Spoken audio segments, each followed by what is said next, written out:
అందరికీ నమస్కారం.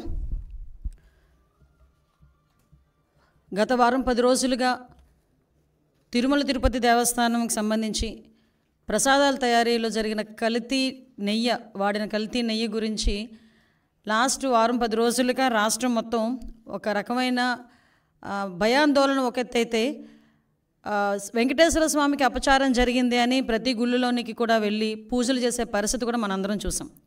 ఇవన్నీ ఒక పరంగా వెంకటేశ్వర స్వామి భక్తులుగా జరుగుతూ ఉంటే, ఒకవైపు నుంచి రాజకీయ దుర్బుద్ధితో దీన్ని కూడా రాజకీయం చేయాలి అని చెప్పి అతని హయాంలో జరిగిన తప్పుల్ని కప్పిపుచ్చుకోవడానికి చంద్రబాబు నాయుడు గారు గౌరవ ముఖ్యమంత్రి గారి మీద ఎదురుదాడి చేయడానికి సిద్ధపడి గౌరవ పులివెందుల ఎమ్మెల్యే గారు తీసుకుంటున్న నిర్ణయాలు చూస్తూ ఉంటే నిజంగా ఎప్పుడో అతన్ని పులకేసి అనేవారు, కానీ ఇప్పుడు నిజంగా పులకేసి ఏదో 2 or 4 పెట్టాలి మనం కూడా. ఎందుకు ఈ మాట చెప్తున్నానంటే, ఇదే జగన్మోహన్ రెడ్డి కల్తీ నెయ్యి వాడారు అని చెప్పి చంద్రబాబు నాయుడు గారు గౌరవ ముఖ్యమంత్రి గారు చెప్పిన తర్వాత బయటకు వచ్చి చంద్రబాబు నాయుడు గారి మీద ఎదురుదాడి చేయటం కూడా మనం చూసాం. తర్వాత వీళ్ళ తాలూకా వెనకత బ్యాచ్ ఉంటుంది కదా, ఒక భజన బృందం ఉంటుంది కదా, భజన బృందం బయటకు వచ్చి లేదు జగన్మోహన్ రెడ్డి గారు మెట్లు ఎక్కి వస్తారు తిరుమల తిరుపతి దర్శనానికి అని మాట్లాడారు. అది కట్ చేస్తే కాదు, నా కాలినడకని కాదు, దర్శనానికి వస్తారు అన్నారు. ఇదంతా జరుగుతుంది. ఓకే, దర్శనానికి వస్తే రప్పించుదాము, కూర్చోబెట్టి అన్ని గౌరవ మర్యాదలు ఇచ్చి డిక్లరేషన్ మీద సంతకం పెట్టించుకొని అతన్ని తీసుకెళ్ళి దర్శనానికి పంపిద్దామని చెప్పి ఆలయ అధికారుల దగ్గర నుంచి భద్రత దృష్ట్యా పోలీస్ డిపార్ట్మెంట్ వాళ్ళు అందరూ కూడా అతను రాటుకని ఆహ్వానించారు. ఆల్ ఆఫ్ సడన్ అతనికి ఇష్టం లేకనో లేకపోతే ఇంట్లోంచి బయటికి తల్లి చెల్లికి పట్టిన గతి పడతాదని భయం వేసో తెలియదు, కానీ ఆటోమేటిక్గా లాస్ట్ మినిట్లో అయితే నేను వెళ్ళట్లేదు అని చెప్తూ కుంటి సాకులు చెప్పే పరిస్థితి వచ్చింది. ఏంటా కుంటి సాకులు అంటే, డైరెక్ట్గా బయటకు వచ్చి మాకు నోటీసులు ఇచ్చారు అన్నారు. అరే, పోలీస్ యాక్ట్ సెక్షన్ 30 అన్నది ఈరోజు చంద్రబాబు నాయుడు గారు తీసుకొచ్చింది కాదు. నీకులాగా జీవో నెంబర్ 1 ఇచ్చి సభలు అది ఆపుదామని చెప్పి లోకేష్ గారు పాదయాత్ర చేసినప్పుడు వచ్చిన జీవోలు కాదు ఇవి. పోలీస్ యాక్ట్ సెక్షన్ 30 అన్నది ఎప్పుడైనా శాంతి భద్రతలకు విఘాతాలు కలుగుతాయి అనుకునేటప్పుడు డిపార్ట్మెంట్ వాళ్ళు రెగ్యులర్గా ఇచ్చే నోటీస్ అది. ఆ నోటీస్లో చాలా క్లియర్గా వైఎస్ జగన్మోహన్ రెడ్డి గారు ఆంధ్రప్రదేశ్ మాజీ ముఖ్యమంత్రి 27/9/24, 28/9/24 తేదీల్లో తిరుపతి తిరుమల పర్యటించనున్నారని ప్రభుత్వ అధికారిక సమాచారం ద్వారా తెలిసినది. ఈ పర్యటనలో శ్రీ వైఎస్ జగన్మోహన్ రెడ్డి గారు తిరుమలలో శ్రీ వెంకటేశ్వర స్వామి వారిని దర్శించుకోనున్నారు. ఈ పర్యటనకు స్వాగతం పలికేందుకు తిరుపతి జిల్లా మరియు పరిసర జిల్లాల నుంచి సుమారు 10,000 మంది వైఎస్ఆర్సీపీ నాయకులు కార్యకర్తలు తిరుపతికి రావాలని సోషల్ మీడియా ద్వారా విస్తృత ప్రచారం జరుగుతున్నది. అదేవిధంగా ఈ పర్యటన అడ్డుకుంటామని వివిధ రాజకీయ పార్టీలు, హిందూ ధార్మిక సంఘాలు, ప్రజా సంఘాలు కూడా సోషల్ మీడియా ద్వారా విస్తృత ప్రచారం జరుగుతున్నది. ఈ సందర్భంలో తిరుపతి జిల్లాలో ఉద్రిక్త పరిస్థితులు, శాంతి భద్రతలకు విఘాతం కలిగే అవకాశం ఉన్నది. ఈ పరిస్థితుల వల్ల రాబోయే తిరుమల బ్రహ్మోత్సవాలు మరియు ప్రపంచవ్యాప్తంగా తిరుమలకు వచ్చే యాత్రికులపై ప్రభావం చూపే అవకాశం ఉన్నది. అదేవిధంగా గౌరవ తిరుపతి జిల్లా సూపరింటెండెంట్ ఆఫ్ పోలీస్ వారు తిరుపతి జిల్లాలో సెక్షన్ 30 పోలీస్ యాక్ట్ను అమలు చేసి ఉన్నారు. కావున తిరుపతి జిల్లాలో ఎటువంటి ర్యాలీలు, సభలు, సమావేశాలు, భారీ జనసమూహాలు ముందస్తు అనుమతి లేకుండా జరుపుటకు నిషేధించబడినది. ఇట్టి నిబంధనలు ఎవరైనా అతిక్రమించిన ఎడల వారిపై చట్టపరమైన చర్యలు తీసుకొనబడును. కావున అన్ని వర్గాల వారు తిరుపతి జిల్లాలో శాంతి భద్రత పరిరక్షణకై పోలీసు వారికి సహకరించాల్సిందిగా కోరడమైనది. ఇది నోటీస్. దీన్ని నిన్న కావాలని 10 సార్లు చూపించి ఇందులో అతనికేదో నోటీసులు ఇచ్చామని చెప్పి మాట్లాడి ప్రజలకి ఒక రాంగ్ పర్సెప్షన్ క్రియేట్ చేయడానికని చాలా విశ్వ ప్రయత్నాలు చేశాడు జగన్మోహన్ రెడ్డి. నేనేమంటానంటే, జగన్మోహన్ రెడ్డికి సూటిగా అడుగుతున్నా, జగన్మోహన్ రెడ్డికే కాదు వాళ్ళ తాలూకా నాయకులందరికీ కూడా, ఒక్క బైండ్ ఓవర్ అయినా మేము చేసామా? ఒక్క నాయకుడినైనా హౌస్ అరెస్ట్ చేసామా? ఒక్క నాయకుడినైనా ప్రివెంటివ్ అరెస్ట్ చేసామా? ఒక్క నాయకుడి ఇంటి దగ్గర పోలీస్ పహారా ఏమైనా ఉందా? కనీసం ఎక్కడైనా మీకు ఆయన ఎయిర్పోర్ట్లో నుంచి దిగిన తర్వాత మళ్ళీ అక్కడికి వెళ్ళినంత వరకు కూడా అతనికి భద్రత నిమిత్తం ఉండే పోలీసులు తప్పించి పోలీసులు భారీగా మోహరించిన పరిస్థితులు ఏమైనా ఉన్నాయా అంటే, చాలా క్లియర్గా ఎందుకు మేము ఆ నోటీసులు కూడా ఇవ్వాల్సి వచ్చింది అంటే, కేవలం అక్కడ బ్రహ్మోత్సవాలు జరుగుతున్నాయి. ఈ కల్తీ నెయ్యి మీద సిట్ కూడా ఏర్పాటు చేయడం అయింది. ఒక పక్క నుంచి జగన్మోహన్ రెడ్డి మీద ఉన్న కోపంతో కొంతమంది ధార్మిక సంఘాలు కూడా కొన్ని సోషల్ మీడియాలో మొత్తం కొంతమంది మెసేజ్లు ఫార్వర్డ్ చేసుకున్నారు. At the same time YSRCP నాయకులు కూడా భారీగా జన సమీకరణ చేయడానికి వాళ్ళు సోషల్ మీడియాలో మెసేజ్లు ఫార్వర్డ్ చేసుకున్నారు. ఈ నేపథ్యంలో ప్రజలకు ఇబ్బంది కలగకుండా, యాత్రికులకు ఇబ్బంది కలగకుండా, విఐపీఎస్కి ఇబ్బంది కలగకుండా ఉండటానికి రెగ్యులర్గా శాంతి భద్రతలు విఘాతం కలిగిస్తాయనుకునేటప్పుడు పోలీస్ డిపార్ట్మెంట్ వాళ్ళు ఇచ్చే నోటీస్ అది. ఆ నోటీస్ కూడా జగన్మోహన్ రెడ్డికి ఇవ్వలేదే. జగన్మోహన్ రెడ్డిని రావద్దు అని ఎవరు చెప్పలేదే. మీరు రాకండి అని మేము ఎవరూ చెప్పలేదే. వస్తే మిమ్మల్ని అరెస్ట్ చేస్తామని చెప్పలేదే. ఏ రోజు చంద్రబాబు నాయుడు గారిని ఎయిర్పోర్ట్లోనే ఆపేసినట్టుగా మేము ఎప్పుడు ఆపడానికి మేము ప్రయత్నం చేయలేదే. నిజంగా జగన్మోహన్ రెడ్డి గారిని ఆపాలనుకుంటే ఆయన ఇంత ధైర్యంగా ఈ సెంట్రల్ జైలు విజిట్లు చేసేవాడు ఆయన? ఎంతమంది సెంట్రల్ జైల్లో ఉంటే విజిట్లు చేశాడు ఆయన? మేము ఎప్పుడైనా ఆపామా? అంటే విషయం ఏంటంటే, మేము ప్రజాస్వామ్యబద్ధంగా ముందుకెళ్తున్నప్పుడు మా మీద బురద చల్లటానికి పోలీసు నోటీసులు నాకు ఇచ్చారు అని చెప్పి నిన్న అతనికి వెళ్ళడానికి, ఫస్ట్ ఆఫ్ ఆల్ అతనికి వెళ్ళడానికి ఇష్టం లేదు తిరుమల తిరుపతి దేవస్థానానికి. దట్టు డిక్లరేషన్ ఇచ్చేయడానికి అసలు ఇష్టం లేదు. మళ్ళీ నేను నొక్కి పెడుతున్నా, డిక్లరేషన్ వన్స్ ఇచ్చి కనుక ఆయన టెంపుల్లోకి వెళ్తే వాళ్ళ ఇంట్లో తల్లికి చెల్లికి బట్టిన గతి అతనికి పడతాదేమో అన్న ఉద్దేశంతో అతను వెళ్ళడం మానేశాడు. ఆ మర్మం ఏంటో మీరే గ్రహించండి. అంటే విషయం ఏంటి ఇది అయింది. తర్వాత ఈరోజు ఒకవైపు నుంచి తిరుమల తిరుపతి దేవస్థానానికి బ్రహ్మోత్సవాల టైంలో రాజకీయ నాయకులే కాదు, సుప్రీంకోర్టు జడ్జెస్, వివిధ విఐపీలు, వివిఐపీలు అందరూ వస్తారు. ఆ భద్రత కూడా మాదే బాధ్యత. ఆ భద్రత నేపథ్యంలో మేమందరం కూడా ఎట్టి పరిస్థితుల్లోని విఘాతాలు, శాంతి భద్రతలు విఘాతం కలిగించకూడదని చెప్పి నోటీసులు ఇస్తే దాన్ని ఈ రకంగా మాట్లాడి టాపిక్ని డైవర్ట్ చేయడానికి నోటీసుల వైపు తీసుకొచ్చాడు. ఇతగాడు మళ్ళీ మేమేదో డైవర్షన్ పాలిటిక్స్ చేస్తున్నామని మాట్లాడతాడు. అది ఇప్పటికీ కూడా మేము స్టాండ్ అయి ఉన్నాం. కల్తీ నెయ్యి ఉంది. కల్తీ నెయ్యి అయితే లడ్డూ ప్రసాదంలోని కల్తీ నెయ్యి చేర్చారు. కల్తీ నెయ్యితో ప్రసాదం తయారు చేయబడింది. దాని గురించని ముఖ్యమంత్రి హోదాలో ఉన్న చంద్రబాబు నాయుడు గారు కానీ, ఉప ముఖ్యమంత్రి హోదాలో ఉన్న పవన్ కళ్యాణ్ గారు కానీ, లోకేష్ బాబు గారు కానీ మేమందరం మాట్లాడుతున్న ఈ నేపథ్యంలో దాని గురించి మాట్లాడండి అంటే, దాని గురించి మాట్లాడకుండా నేను మెట్లు ఎక్కుతాను, ఏంటది దర్శనానికి వెళ్తాను అని చెప్పి డైవర్ట్ చేయడానికి ప్రయత్నం చేసింది నువ్వు. ఈరోజు మళ్ళీ తిరిగి డైవర్షన్ పాలిటిక్స్ అని చెప్పి మా మీద మాట్లాడే పరిస్థితి కనిపిస్తూ ఉంది. ఈ నేపథ్యంలో ఒక గోల్డెన్ వర్డ్ వచ్చింది నిజంగా, లడ్డు నాణ్యత అట, లడ్డు టేస్ట్ అట. అరే నాకు అర్థం కాంది, జగన్మోహన్ రెడ్డి ఏ రోజైనా లడ్డు టేస్ట్ చేశారా? తిరుమల తిరుపతి దేవస్థానం ప్రసాదం లడ్డూని ఆశీర్వాదానికి అక్షతలు వేస్తేనే 10 సార్లు దూకున్నాడు. అక్షంతలన్నీ అయిపోయినంత వరకు ప్రతి టీవీ వాళ్ళు కూడా చూపించారు. అది ఎక్కడ? మండపంలోనే. ఎక్కడ ఆశీర్వాదం ఇచ్చిన ఆ మండపంలోనే. ఇంకా సాల్వ్ అయ్యక ముందే అక్షంతలు వేసిన దానికి, ఆ పంతులు అక్షంతలు వేసిన దానికి మనమైతే ఆ అక్షంతలు ఎప్పుడు ఉంటాయా? ఉంటే బాగున్ను, రోజంతా ఉంటే బాగున్ను, ఆశీర్వచనం అనుకొని మనం చక్కగా బయటకు వస్తాం. అక్కడే 10 సార్లు దువ్వాడు ఆ క్రాఫ్ట్ని. దువ్వేసి తీసేసినోడు ప్రసాదం గురించి మాట్లాడుతున్నాడు. తప్పిసారి ఎవరైనా ప్రసాదం ఇస్తే టిష్యూ పేపర్లో చుట్టూ పక్కకి పెట్టే వీళ్ళు లడ్డు నాణ్యత గురించి, టేస్ట్ గురించి ఈయన చెప్పడం, మేము వినడం, అది మా దౌర్భాగ్యం. ఇటువంటి పరిస్థితుల్లోని మాట్లాడి ఈయన లడ్డు టేస్ట్ గురించి, అరే ఈ లడ్డు టేస్ట్ ఎక్కడ మనకి ప్రాబ్లం వచ్చింది అని చెప్పి ఆ రోజే జూన్ నెలలోని 12, 20, 25 తారీఖులు, జూన్ 4న వచ్చిన లారీల్లో 4 సంబంధించి నెయ్యి ట్యాంకర్లని ముందు యూజ్ చేశారు. ఆ ముందు యూజ్ చేసిన నెయ్యి ట్యాంకర్లలోని ఆ నెయ్యి ప్రాబ్లంగా ఉందని ప్రతి భక్తుల దగ్గర నుంచి ఫిర్యాదులు అందిన తర్వాత మిగతా 4 ట్యాంకర్లకి మేము టెస్టులు చేపిస్తే ఆ టెస్టులు ఎన్డీడీబీ రిపోర్టుల ప్రకారం అందులోని కల్తీ జరిగింది, జంతువుల కొవ్వు కలిసింది అని చాలా క్లియర్గా దానిలో మెన్షన్ చేస్తే దాని గురించి అని చెప్పి మాట్లాడరా అంటే దాని గురించి మాట్లాడకుండా ఎన్డీడీబీ రిపోర్ట్లో డిస్క్లైమర్ గురించి మాట్లాడతాడు. అక్కడే అతగాడి తెలివితేటలు బుర్రలోంచి మోకాల్లోకి వచ్చేసాయని సంగతి అర్థమవుతుంది. అరే డిస్క్లైమర్ అన్నది ప్రతి దానికి కామన్. అది నువ్వు తలనొప్పి డోలో ట్యాబ్లెట్ వేసుకున్నా కూడా డిస్క్లైమర్ ఉంటుంది, తెలుసా నీకు? ఒక ఏంటది, మనం ఎల్ఐసికి సంబంధించి ఏదైనా మనం ప్రీమియం ఏదైనా పెట్టుకున్నాం అనుకోండి, దాంట్లో కూడా కింద డిస్క్లైమర్ ఉంటుంది. నువ్వు ఎక్కడికి వెళ్ళి ఏ వస్తువు కొన్నా కూడా డిస్క్లైమర్ ఉంటుంది. ఆ డిస్క్లైమర్లో నాడేదో రాశాడని చెప్పేసి దాని గురించి మాట్లాడుతున్నావు. వీళ్ళు జరిగిన తప్పుని కప్పిపుచ్చుకునే ప్రయత్నం చేస్తున్నారు తప్పించి జరిగిపోయిన తప్పుని జరిగిందని ఒప్పుకోవడం కానీ దానికి క్షమాపణలు కోరటం కానీ జరగట్లే, అది కనిపించట్లే. ఆవిడ అనకూడదు కానీ స్పీకర్ పొజిషన్లో ఏం మాట్లాడతాడండి? ఆవిడ పామాయిలు ఈ సంబంధించిన ఆయిల్ ఫుడ్ ఎక్కువ తినేసిందంట, అందుకని ఆ వచ్చిన పాల్లోనే అందులోకి వచ్చిన నెయ్యిలోని కూడా కొవ్వు కలిసిందట. ద గ్రేట్ జనరల్ సెక్రటరీ, అతను పెద్ద లాయరు, అతగాడు మాట్లాడతాడు పంది కొవ్వు రేట్ల గురించి మాట్లాడతాడు. అంటే వీళ్ళ తాలూకా స్థాయి, వీళ్ళ తాలూకా ఆలోచన పరిజ్ఞానం ఎలా ఉందో ఆలోచించండి. అంత కాస్ట్లీ పందికొవ్వట ఈ నెయ్యిలో కలిపేస్తారా అని అడిగాడు.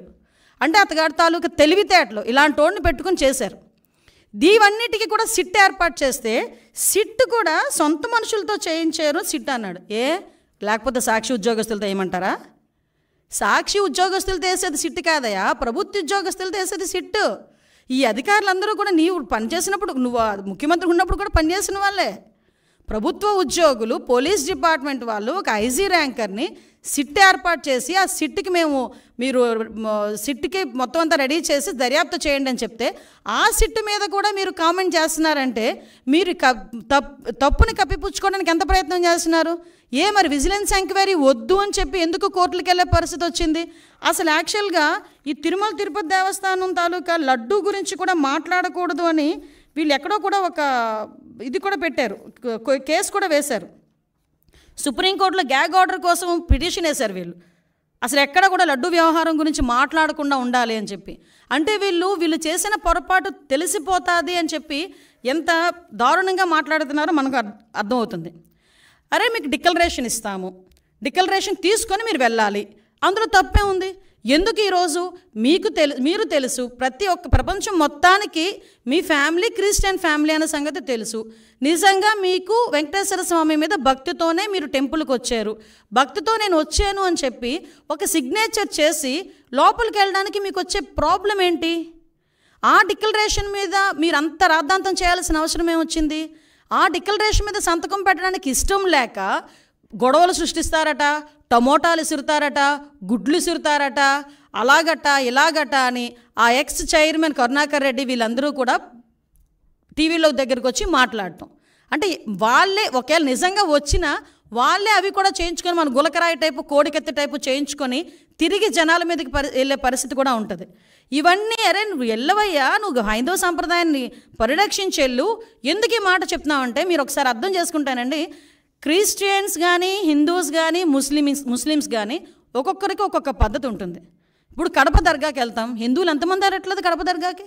కడప దర్గాకి వెళ్ళినప్పుడు ఆ గుడ్డ కట్టుకొని చక్కగా టోపీ పెట్టుకొని వెళ్ళరా? అజ్మీర్ వెళ్తారు, ఎంతమంది అజ్మీర్ వెళ్ళరు? అక్కడికి వెళ్ళి వాళ్ళ సంప్రదాయం ప్రకారం వెళ్తాం కదా. తమిళనాడులోని ఇటువైపు కొన్ని టెంపుల్స్ ఉన్నాయి, షర్టు తీసి వెళ్ళాలి, మగవాళ్ళు షర్టు తీసి వెళ్ళాలి, అక్కడికి అలాగే లోపలికి పంపిస్తారు. కొన్ని చోట్ల పంచికట్టు కట్టుకుని వెళ్తారు, అలాగే వాళ్ళ దగ్గరికి వెళ్ళాలి. నేను నమ్ముతాను కానీ నేను అలా వెళ్ళనంటూ ఊరుకుంటారా? అక్కడ సేమ్ ఇక్కడ అంతే. చర్చికి వెళ్తాము, మోకరిల్లించి ప్రార్థన చేయాలనుకుంటే మోకరిల్లించి ప్రార్థన చేస్తాము అక్కడికి వెళ్ళిన తర్వాత నువ్వు గౌరవం ఉంటే. అలాగే ఇక్కడ కూడా గౌరవించి ఒక డిక్లరేషన్ మీద సంతకం పెట్టి వెళ్ళవయ్యా అన్నాం. దానికి పెద్ద రాద్ధాంతం చేసి దానికి దళితుల్ని కనెక్ట్ చేశాడు. అంటే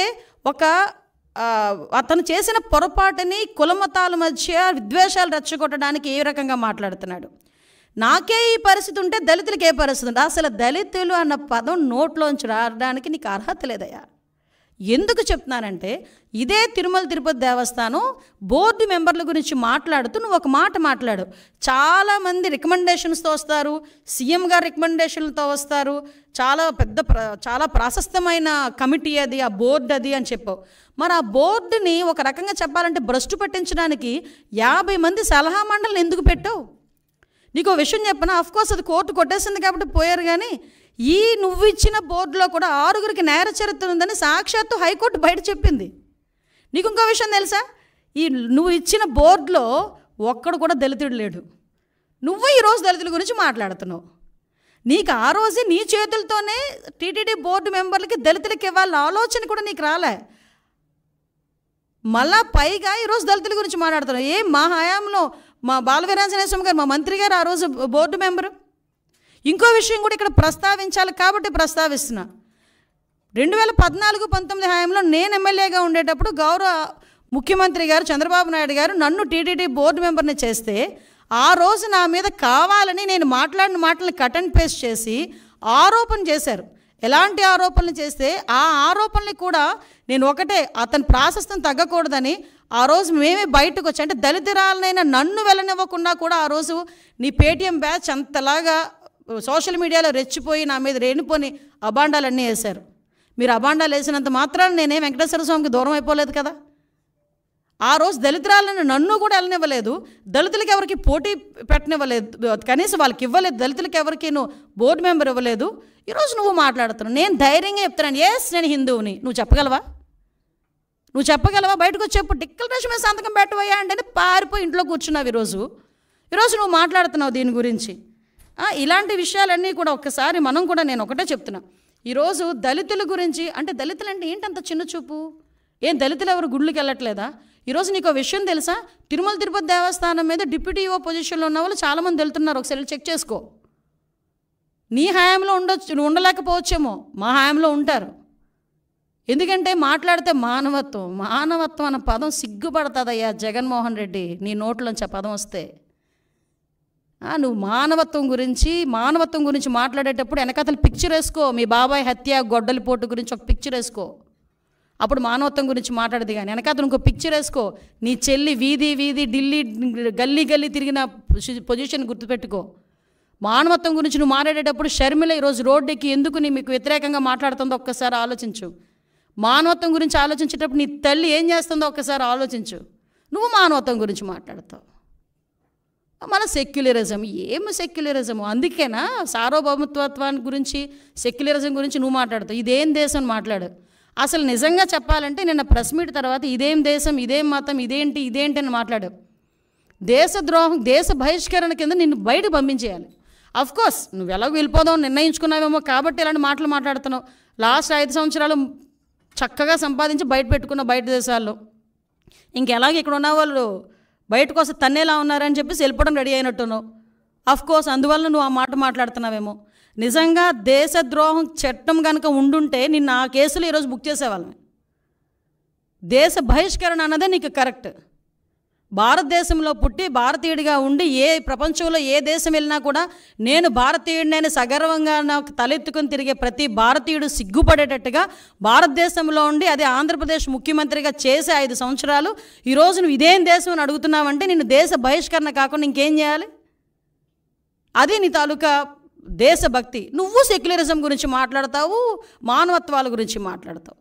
కాబట్టి నేను అడిగేది ఏంటంటే, ఇప్పటికైనా మళ్ళీ చెప్తాను, నేను ఎవ్వడూ ఆపట్ల. వెళ్ళు, ఈ రోజుకే వెళ్ళు. నువ్వు ఎప్పుడు వెళ్తానంటావో చెప్పు. మాజీ ముఖ్యమంత్రి హోదాలో, ఎమ్మెల్యే హోదాలో నీకు ఎలాంటి దర్శనం కావాలంటే ఆ దర్శనం ఇస్తావు. అజయ్ కలాం లాంటి వాళ్ళే డిక్లరేషన్ పెట్టేసుకెళ్ళారు. షారుఖ్ ఖాన్ వచ్చారంటే డిక్లరేషన్ పెట్టుకుని వెళ్ళారు.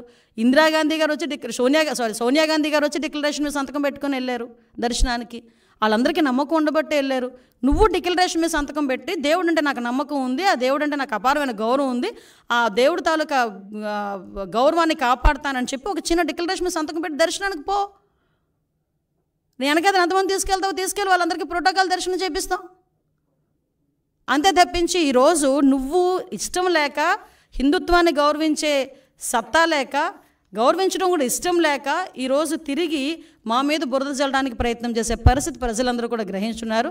దయచేసి ఇలాంటి వాటి మీద పక్కన పెట్టి నువ్వు ఎప్పుడు వెళ్తానన్నా కూడా మేము చక్కగా మేమందరం వెల్కమ్ చెప్తాము. వెళ్ళి డిక్లరేషన్ మీద ఎనీ టైం డిక్లరేషన్ మీద సంతకం పెట్టి నువ్వు వెళ్ళొచ్చు అని చెప్పి జగన్మోహన్ రెడ్డి గారికి తెలియజేసుకుంటూ ఒకటి మాత్రం చెప్తున్నానండి, మన భారతదేశంలో అన్ని మతాల వాళ్ళని కూడా సమానంగా గౌరవించే పరిస్థితి ప్రతి ఒక్క భారతీయుడికి ఉంటుంది. గౌరవించి తీరాలి. ప్రతి ఒక్క సంప్రదాయాన్ని గౌరవించి తీరాలి. హిందువులోని కూడా చాలా సాంప్రదాయాలు ఉంటాయి, ఆ సాంప్రదాయాలను కూడా మనం గౌరవిస్తాం. అటువంటి పరిస్థితుల్లో ఒక కలియుగ వెంకటేశ్వర స్వామి అంటే ప్రపంచంలోనే ప్రాశస్తమైన గుడి. చాలామంది మొక్కుబడులు ఏ రేంజ్లో తీర్చుకుంటారంటే, కొంతమంది ఎక్కడున్నా ప్లస్ కాలినడకన వస్తారు, కొండ మీదకి కాలినడకన ఎక్కుతారు, మోకాళ్ళ మీద నుంచి ఎక్కుతారు కొంతమంది. అంతమంది నమ్మకం ఉన్న, అంతమందికి ఆశీస్సులు ఇస్తున్న ఆ కలియుగ వెంకటేశ్వర స్వామి విషయంలో ఆ గౌరవాన్ని, ఆ ధర్మాన్ని పాటించకపోతే ఒకటేంటంటే ప్రజలు చూస్తున్నారు, ఆ దేవదేవుడు కూడా చూస్తాడు.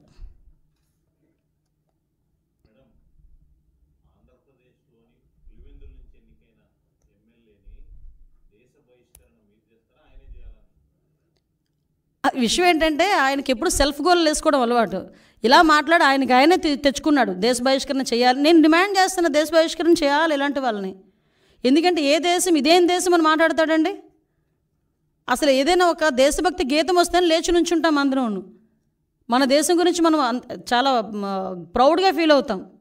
అటువంటిది ఇదేం దేశం అని మాట్లాడుతున్నాడంటే దేశ బహిష్కరణ. ఈరోజు ప్రజలందరూ కూడా దేశ బహిష్కరణ చేయాలి కంపల్సరీగా అలాంటి వాడిని.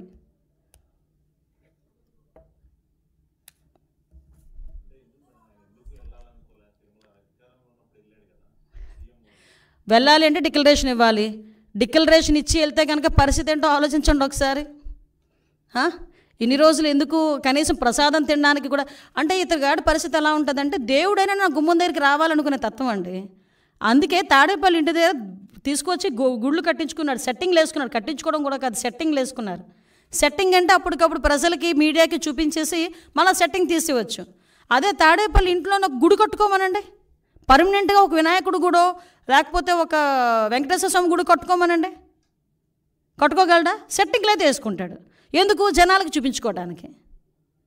అదే జనాలకి ఆ రకంగానే 2014-19 మధ్యలో కూడా పిండ ప్రదానాలని అవని ఇవని ఆ స్వామీజీల దగ్గరికి వెళ్ళి ఈ స్వామీజీల దగ్గరికి వెళ్ళడం చేసి ఒక రకమైన క్రియేట్ చేశాడు. మళ్ళీ ఈరోజు డిక్లరేషన్ ఇచ్చి వెళ్ళమంటే ఎందుకంత ప్రాబ్లం? అతను డిక్లరేషన్ ఇచ్చి వెళ్ళడు అతను, ఎందుకంటే ఆ హిందుత్వం మీద అతనికి ఆ గౌరవం లేదు.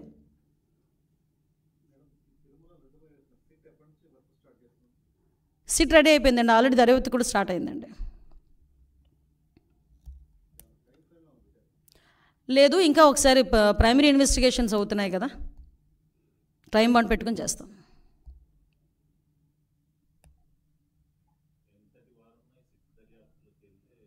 ఎలాంటి వారైనా ఏ పొజిషన్లో ఉన్నా ఈ సిట్టు దర్యాప్తులో కనుక తప్పు చేసాడు అన్న సంగతి తేలితే శిక్ష తప్పదు. ఎందుకంటే ఇది సెంటిమెంట్తో కూడుకున్న వ్యవహారం, ప్రజల మనోభావాలు, హిందువుల మనోభావాలతో కూడుకున్న వ్యవహారం ఇది. ప్రపంచవ్యాప్తంగా చాలామంది సెలబ్రిటీలు ఏమి జరుగుతుందని ఒక ఉత్కంఠతో చూశారు లాస్ట్ టైం. ఇప్పటికీ కూడా వాళ్ళు అదే భయాందోళనలో వాళ్ళు పెట్టే ట్వీట్లు కానీ ఇవన్నీ కూడా మీరు అబ్జర్వ్ చేయొచ్చు.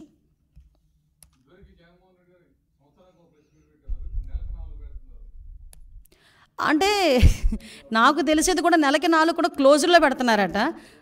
అందులో ఆ 4 5 ఏళ్ళకి ఒకటి పెట్టారా? అన్నీ బటన్ ఒకటే కదా 5 ఏళ్ళలో కూడా. సో ఇప్పుడు ఏంటంటే అధికారం లేదు కదా, అందువల్ల పెడతాడు. కర్మ ఏంటంటే నెలకి 4 పెట్టినా 40 తప్పులు ఉంటాయి అందులోని, అది వేరే విషయం. నేను ఒకటే చెప్తున్నా, అది కూడా బహిరంగంగా బయటకు వచ్చి మారడమనండి. చర్చిలకి రమ్మంటే రారు, ఇన్సైడ్లో కొంతమందిని అలౌ చేసి మాత్రం ప్రెస్ మీట్లు అంటారు. మళ్ళా పులి ఎలివేషన్స్ మాత్రం మామూలుగా ఉండవు.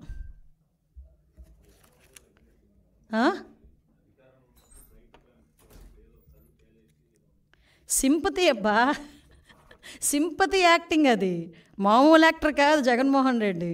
అందుకే మీరు అబ్జర్వ్ చేయండి, నేను నిన్ననే అనుకున్నాను ఈ మాట కూడా, గ్లో తగ్గినట్టు ఉందండి మనోడికి అని.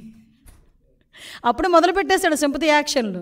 3 నెలలకే జనాల దగ్గరకు వచ్చి బేల మాటలు, బేలగా కనిపించటం, పేలవంగా కనిపించడం, నీరసంగా కనిపించడం, ఇవన్నీ ఏంటంటే జనాల్లో అయ్యో పాపం అది అయిపోయింది. జగన్మోహన్ రెడ్డి ఆ టర్ము, ఆ టైము అన్నీ అయిపోయినాయి. ఇంక నువ్వు ఎన్ని ఆశాలు వేసినా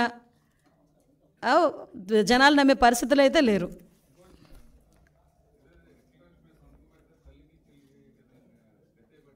అవును, ఏమండి మీరు నా చేత చెప్పిస్తారు కానండి, ఒక్కసారి సోషల్ మీడియా ఓపెన్ చేయండి, నా చేత చెప్పించాలని చూస్తున్నారు మీరు. మా భారత కూరుకుంటుందా ఏంటి?